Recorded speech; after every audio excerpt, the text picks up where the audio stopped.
नमस्कार, मैं हूं आशीष चित्रांशी और आप देख रहे हैं द न्यूज लॉन्चर। ईरान ने पिछली रात अमेरिका के ठिकानों पर, खासकर बगदाद में, जॉर्डन में, यूएई में क्या किया, उसकी चर्चा तो हो गई। लेकिन इजराइल के हालात पर चर्चा नहीं हुई, जहां पर मिलिट्री सेंसरशिप है। खबरों को बाहर जाने से रोकने के लिए वहां पर सारा जोर लगा दिया है नेतन्याहू ने कि बाहर न जाने पाए इजराइल की हकीकत। वो इजराइल जो गजा बनता जा रहा है, वो तेल अवीव जो खंडहर में तब्दील होता जा रहा है।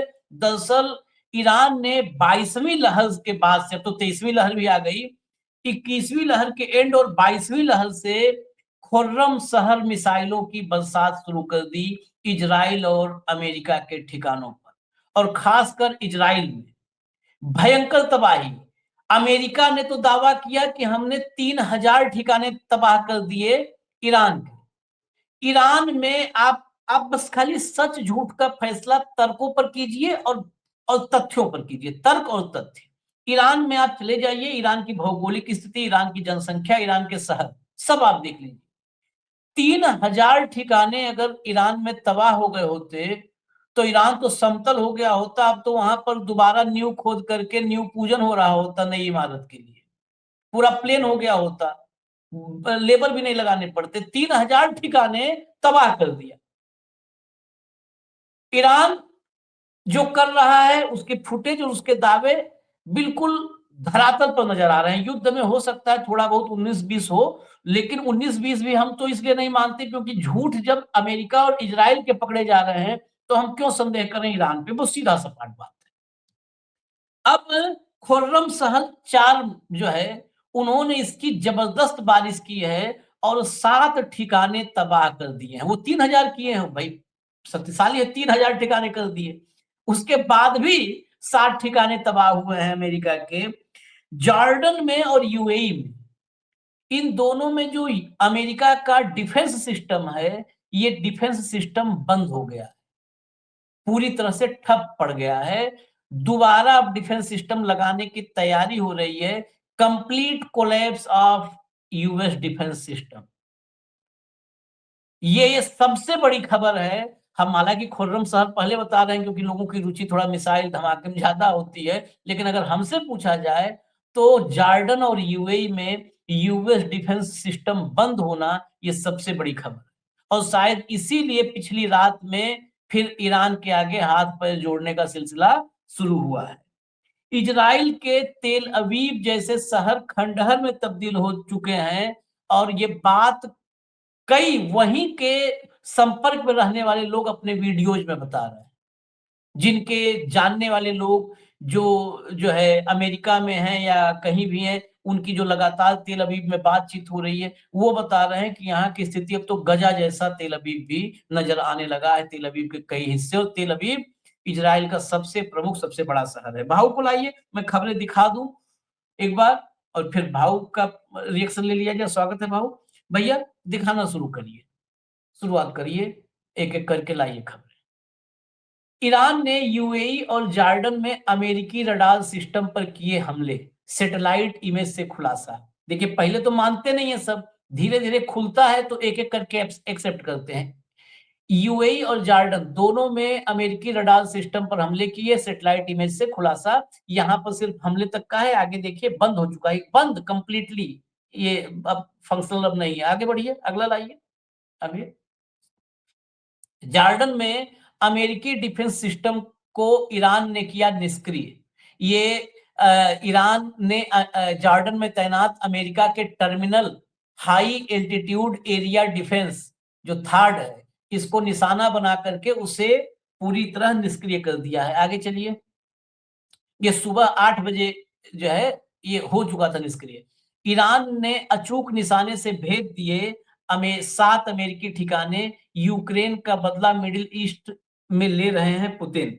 ये जो बिल्कुल टारगेटेड जो है तबाह किए जा रहे ठिकाने, इसमें अब ये लगातार हर खबर में स्टेपनी जुड़ रही है कि पुतिन जो है इसमें मदद कर रहे हैं, अपना यूक्रेन का बदला ले रहे हैं। चलिए आगे बढ़िए। मिडिल ईस्ट में तीसरा युद्धपोत भेज रहा है यूएस, ये भी बहुत महत्वपूर्ण है। वो डिफेंस सिस्टम के बाद ये दूसरी बड़ी महत्वपूर्ण खबर है। तीसरा युद्धपोत भेज रहा है। और एक तरफ मतलब ये कैसे मस्खरे हैं, कैसे सब जोकर हैं, जोकर ये सब शब्द बोलना पड़ रहा है, जोकर ही है सब। एक तरफ कह रहे हैं ईरान में कुछ बचे नहीं है, उसका एयर डिफेंस खत्म, उसकी नेवी खत्म, उसकी मिलिट्री खत्म, उसकी उसकी जो है जितना वो इंटेलिजेंस सिस्टम था वो खत्म, जितना कम्युनिकेशन सिस्टम था वो खत्म। जब सब खत्म हो गया तो तीसरा युद्धपोत भांगड़ा करने के लिए भेज रहे हो इस पर जो है। ये तीसरा युद्धपोत भेज रहा है। ईरान ने जॉर्डन में तबाह किया। यहाँ देखिए, ईरान ने जॉर्डन में तबाह किया अमेरिकी डिफेंस सिस्टम। ये वो चैनल लिख रहे हैं जो ये सब लिखने में मतलब फॉन्ट कई बार गड़बड़ हो जाता है, वो भी लिख रहे हैं। कहां तक ढकोगे भाई, कहां तक ढकोगे? आगे चलिए अगला। बिस्मिल्लाहिर्रहमानिर्रहीम.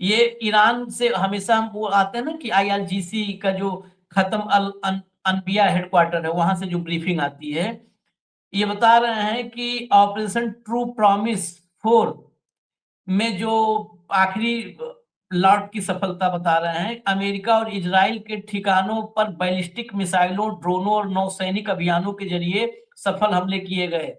ईरान ने अपनी सबसे खतरनाक बैलिस्टिक मिसाइलें खुर्रम सहर 4, खैबर सेकंड और फतेह हाइपरसोनिक का इस्तेमाल किया है। फतेह हाइपरसोनिक का इस्तेमाल किया है। यह ऑपरेशन क्षेत्रीय संघर्षों के बीच बढ़ती तनातनी का हिस्सा है, जिसमें ईरान ने पहले भी ट्रू प्रॉमिस सीरीज के तहत इजराइल पर मिसाइल हमले किए थे। हमलों में सटीकता बढ़ती गई और स्ट्रेट ऑफ होर्मुज से 540 किलोमीटर के दायरे में लक्ष्यों को निशाना बनाया गया। होर्मुज स्ट्रेट से 540 किलोमीटर के दायरे में जो भी है सबको निशाना बनाया गया। चलिए अब आइए अगले पर। अब अगले पे आइए, या यहीं पर रोक दीजिए, जरा यहीं पर रोक दीजिए। एक सवाल ले लें फिर हम आगे अब दिखाते हैं, जरा इजराइल का दर्शन करवाएंगे। बाऊ डिफेंस सिस्टम बंद, निष्क्रिय, जॉर्डन और यूएई। हर अगली खबर के साथ आप इंटेंसिटी देखिए। उधर वो कह रहा है मस्खरा कि सब कुछ खत्म है, कुछ है ही नहीं है। तो डिफेंस सिस्टम कौन एलियन जो है वो कर रहे हैं, इनके निष्क्रिय कर रहे हैं। दूसरा और तीसरा युद्धपोत किस लिए आ रहा है? देखिए आशीष, पहला मतलब मुझे लगता है कि अब्राहिम को कुछ ना कुछ डैमेज तो हुआ है, इसलिए अब्राहिम या तो मेंटेनेंस के लिए पीछे गया है या रिपेयर्स के लिए पीछे गया है। उसके जगह ये देखिए, सैटेलाइट पिक्चरों से सारी चीजें क्लियर हो जाती है। अमेरिका कहीं जिक्र नहीं करता कि उनके टैंकरों को हिट हुआ है। अमेरिका कोई जिक्र नहीं करता कि उनका सबसे बड़ा रडार सिस्टम जो 50,000 किलोमीटर का रेंज था वो खत्म हो गया है। अब सबसे बड़ा प्रॉब्लम क्या है, यदि आपका एयर डिफेंस सिस्टम खत्म हो जाता है, थाड़ पे बहुत इतराता था अमेरिका, यदि थाड़ ही निष्क्रिय हो गया है तो फिर बाकी पूरा बेस आपका तो ऑर्डिनरी मिसाइल के लिए भी टारगेट है। जब आपका एयर डिफेंस ही खत्म हो गया तो फिर ऑर्डिनरी मिसाइल्स भी आपको हिट करके जाएंगे, उनको रोकने वाला कोई नहीं है। तो ये प्रिसीजन के साथ जो हिट हो रहा है, यकीन मैं कह रहा हूं, अब तो यकीन होते जा रहा है कि रशिया चाइना दोनों तरफ से बेहद तरीके से लॉजिस्टिक सपोर्ट ईरान को मिल रहा है। अच्छा, अमेरिका किस मुंह से कहेगा कि रशिया ने नहीं करना चाहिए? क्या यूक्रेन के युद्ध में अमेरिका ने खुल के यूक्रेन का साथ नहीं दिया? उसको पैसे से लेके, उसको आर्म से लेके एम्यूनिशन तक सब सप्लाई नहीं किया?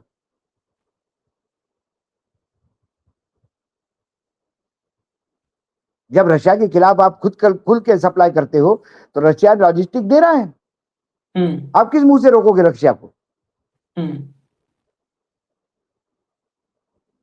अब ये जो आप सबसे बड़ा अब्राहिम का पीछे जाना, उसके बाद एक नया शिप उसके जगह आना, इसका मतलब अब अब्राहिम काम करने की स्थिति में नहीं है।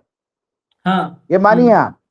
जो अब्राहिम जैसा, जिसके पास पूरी एक फ्रिगेट है सपोर्टिंग के लिए, उसकी सुरक्षा के लिए, यदि वो बैकफुट पे जाता है और नया जहाज लाने आता है, इसका मतलब अब्राहिम पे बहुत ज्यादा डैमेज हो गया, जो ये बताना नहीं चाहते देश को। दूसरी बात, यदि आप कितना भी छुपाए, सैटेलाइट पिक्चर तो आ ही जाते हैं। और सैटेलाइट मैपिंग में तो आशीष जी, आप घर से निकलेंगे, आप ऑफिस जाओगे तो वहां तक का आता है। हाँ। गूगल मैप्स में देखिए आप। और इस युद्ध को कई लोग, कई चैनल्स सिंसियरली मॉनिटर कर रहे हैं, सिंसियरली इसको कवर कर रहे हैं। तो आज CNN ट्रम्प साहब का सबसे बड़ा दुश्मन हो गया। हाँ। क्योंकि वो सच्चाई बयां कर रहा है।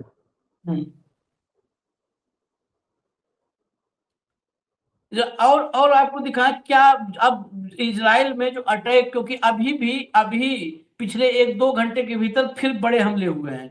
जरा इजराइल की स्थिति हम दिखा दें आपको, फिर और दिखाएंगे। भैया एक एक करके बुलाते जाइए, एक एक करके लाइए विजुअल।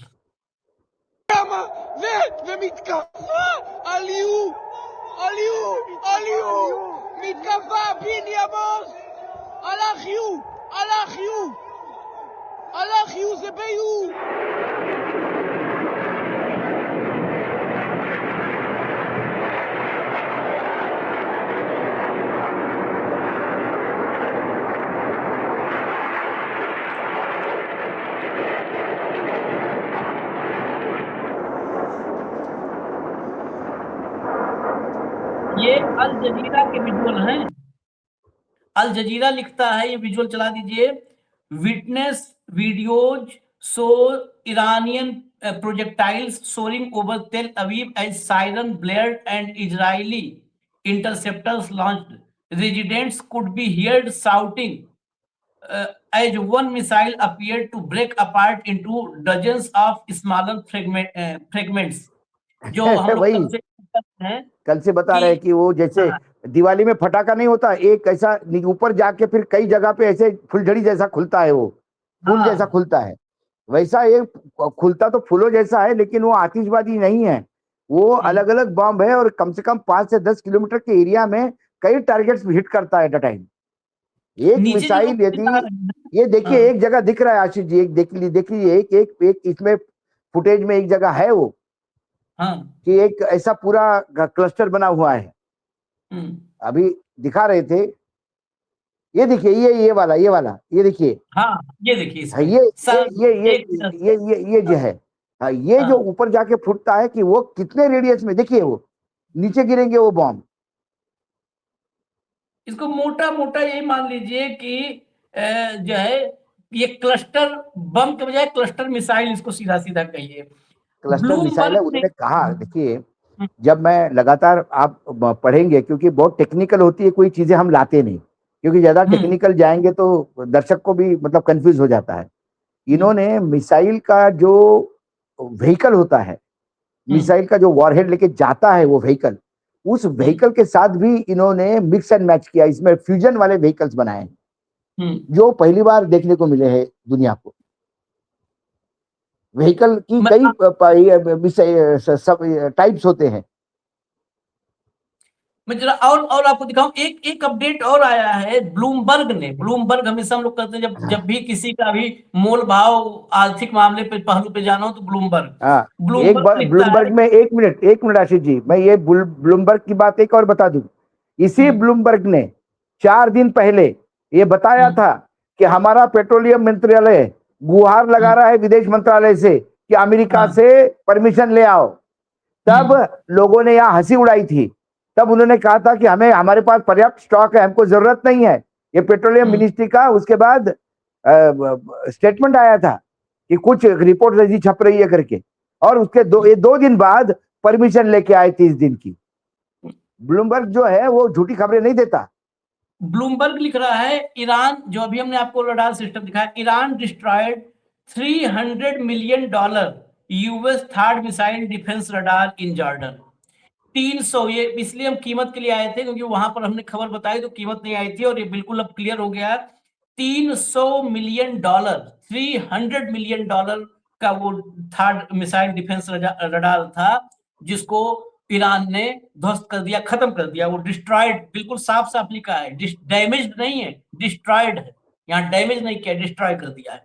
आगे चलिए, अगले पे आइए, अगले पे आइए।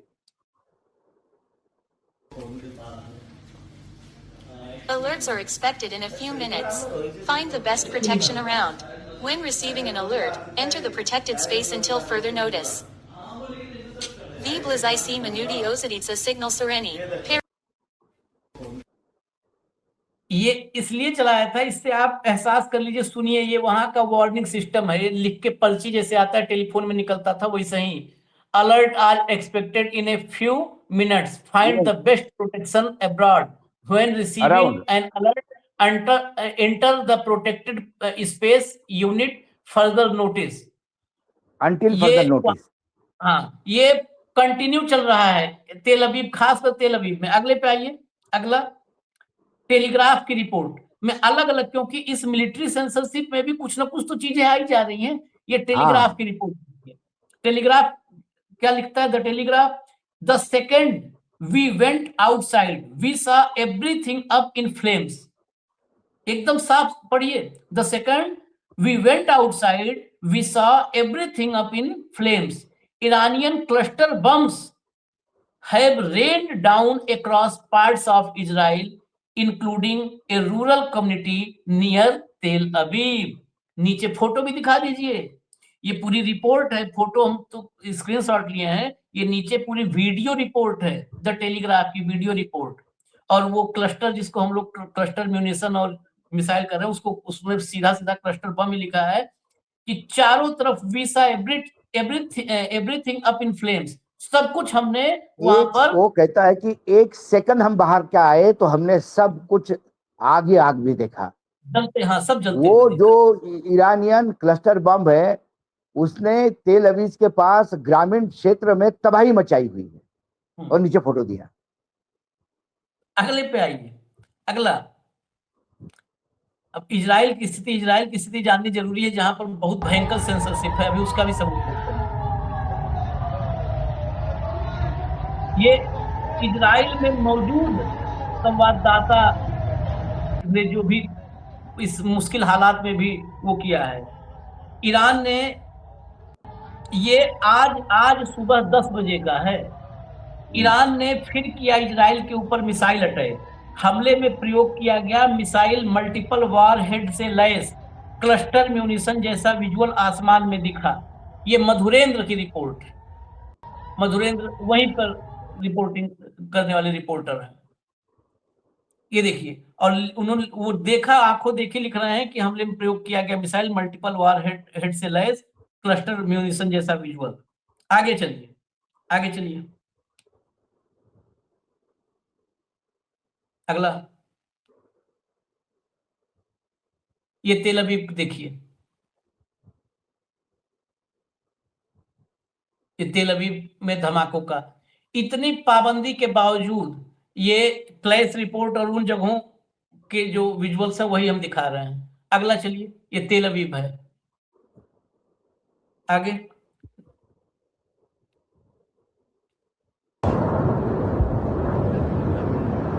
ये तेल अवीव,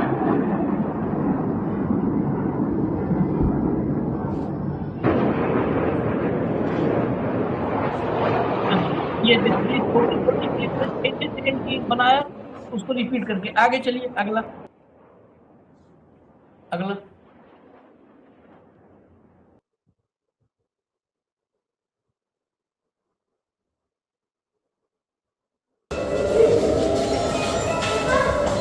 ये अभी ये 1.5 घंटे पहले जब हम रिकॉर्ड कर रहे हैं उसके 1.5 घंटे पहले का है विजुअल। ये विजुअल देखिए, मैं बता देता हूँ विजुअल क्या है। ये तेल अवीव में, पीछे ऑडियो सुनिएगा, आवाज सुनिए। तेल अवीव में मिसाइल अलार्म के बीच बंकर की तरफ भी भागते हुए लोग, ये इजराइल जिसको बिल्कुल भारत की मीडिया से जिस कवरेज को, वो यहाँ पर भारत की मीडिया में वही दिखाया जाता है जब नेतन्याहू, फ्रेंड नेतन्याहू आता है और कहता है बिल्कुल हम सब ईरान को मटिया मिट कर दिए हैं, बस उतना दिखाया जाता है। ये इजराइल के लोगों की हालत देखो, छोटे बच्चे को गोद में 2 ही बच्चा, एक कंधे पे एक बच्चा, दूसरा बच्चा टांगे भगे जा रहे हैं बच्चा। और ये पूरे दिन की हालत है। अभी टेलीग्राफ ने लिखा था कि ऐसे में ही जो थोड़ा सा बाहर आने पे दिखता है कि हो गई तबाही। अगला लाइए, अगला ये सुनिएगा गौर से, ये जर्मन पत्रकार। Hi, I'm Sophie. I'm a correspondent for German TV ARD covering Israel, the West Bank, and Gaza. And I want to talk a little bit about the challenges we're facing here as journalists at the moment.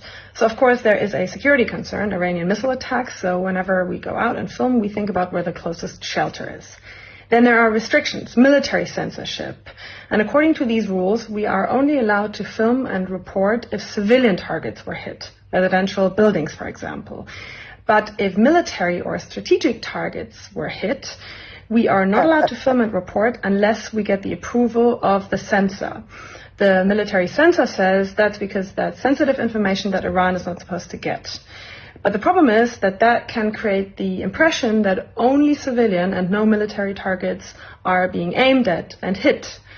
And with regards to Gaza, the problem is that we've been barred by Israel from entering Gaza independently since October 7, 2023, when Hamas attacked Israel. We also can't enter from Egypt, and that's why we work with local Palestinian journalists on the ground who help us and risk their lives doing so. If you want to know more about the challenges covering Iran, then follow my colleague Katharina Willinger. ये Germany की reporter बता रही है भाव। अब इससे ज्यादा और क्या होगा? केवल सिविलियन कि हमको सिविलियन टारगेट ही रिपोर्ट करने के लिए बोले हैं, आर्मी टारगेट, डिफेंस टारगेट मना किए हैं, ताकि बाहर ये मैसेज जाए कि सिर्फ सिविलियन को मारा जा रहा है, जबकि डिफेंस का भी टारगेट हिट हो रहे हैं। ये सेंसरशिप है, वो अलाउ नहीं करते। हमको गाजा में जाने की परमिशन नहीं है। स्थिति बहुत भयावह है, बार बार बंकर में भागना पड़ रहा है, ईरानियन मिसाइल रेन हो रहे हैं। पैलेस्टाइन की गाजा में जो रिपोर्टिंग हमको लोकल रिपोर्टर्स है उनके, वो अपनी जिंदगी दांव पे लगा कि हमको कहीं वहां अंदर ले जाते हैं और बाहर लाते हैं और हमको रिपोर्टिंग में मदद कर रहे हैं। एक गाजा के साइड पे है इजराइल के रिपोर्टर, गाजा साइड में। चलिए, ये अपडेट्स हम लाते रहेंगे लगातार। फिलहाल हमें इजाजत दीजिए, हम फिर आते हैं थोड़ी देर में। धन्यवाद भाऊ, बहुत बहुत धन्यवाद। नमस्कार। धन्यवाद।